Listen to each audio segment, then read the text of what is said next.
अस्सलाम वालेकुम, welcome to my channel खौफनाक कहानियाँ विथ माजिद। तमाम वीडियो अपडेट के लिए खौफनाक कहानियाँ विथ माजिद को सब्सक्राइब करके बेल आइकन को ऑन कर दें।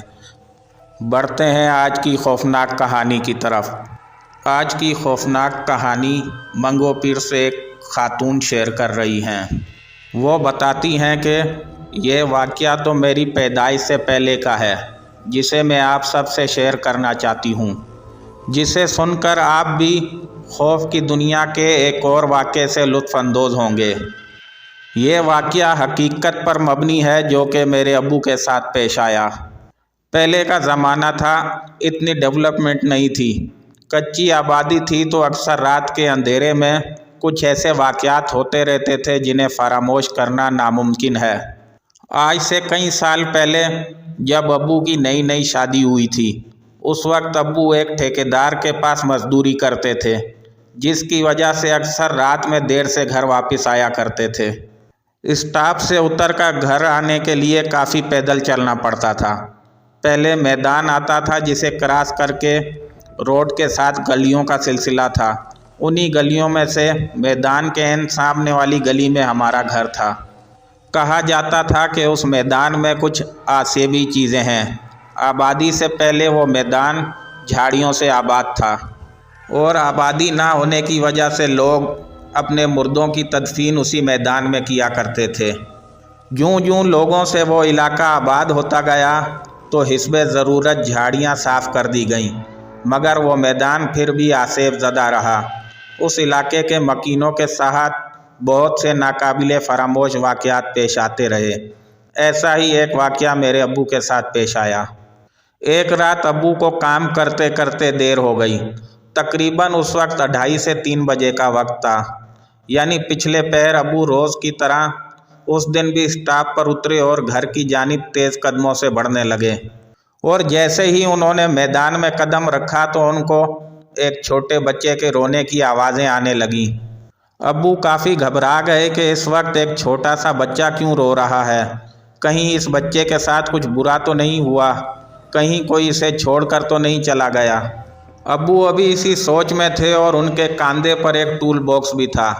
काम करने के लिए अब्बू टूल बॉक्स अपने साथ लेकर ही आते जाते थे, जो काफ़ी हैवी था।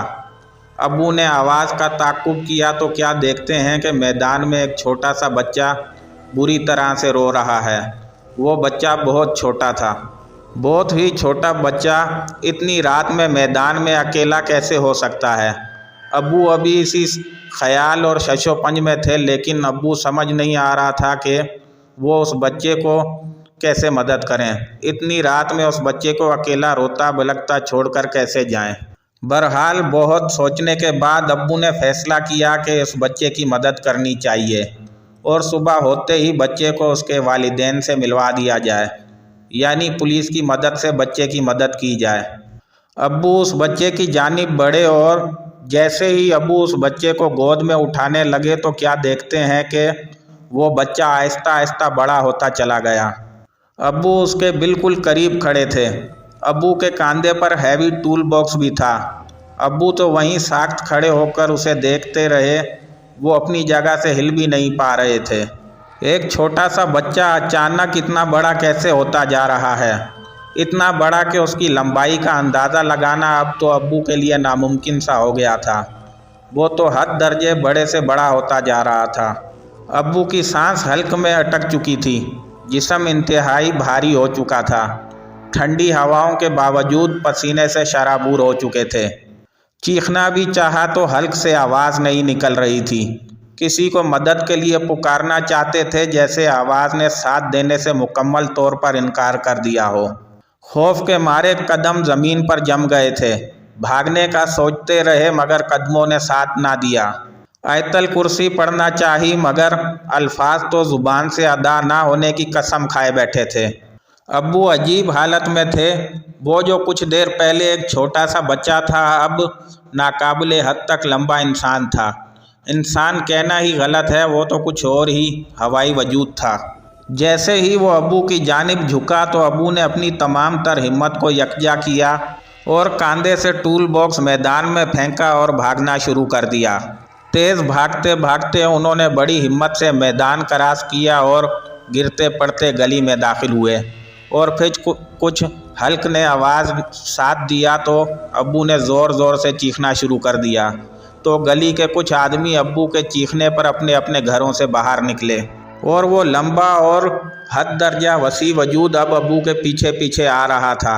गली के काफ़ी लोगों ने उस वजूद को अब्बू के पीछे आता देखा तो सब लोग परेशान हो गए कि कोई इंसान इतना लंबा तो नहीं हो सकता, ये यकीनन कोई और मखलूक है। अब्बू मारे खौफ के गली में आते ही बेहोश हो गए थे। चंद आदमियों ने अब्बू को संभाल कर एक चबूतरे पर लिटा दिया था। अब्बू के वालिद यानी मेरे दादा जान एक रूहानी आलिम थे। दादा जान ने बुलंद आवाज़ से कुरानी आयातें पढ़ना शुरू कर दी तो चंद लम्हे ही गुजरे थे कि वो मखलूक गायब हो गई। और फिर लोगों की मदद से दादा जान अब्बू को घर लाए और सारी रात जाग कर उन पर दम करते रहे।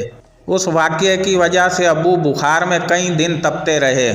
आहिस्ता आहिस्ता अब्बू फिर से नॉर्मल ज़िंदगी की जानिब आ गए, लेकिन पूरा मोहल्ला परेशान था क्योंकि इस तरह के वाक़यात का होना तो आए दिन का मामूल बन गया था। आए दिन किसी न किसी के साथ इस तरह के वाक़यात रूनुमा होते ही रहते थे।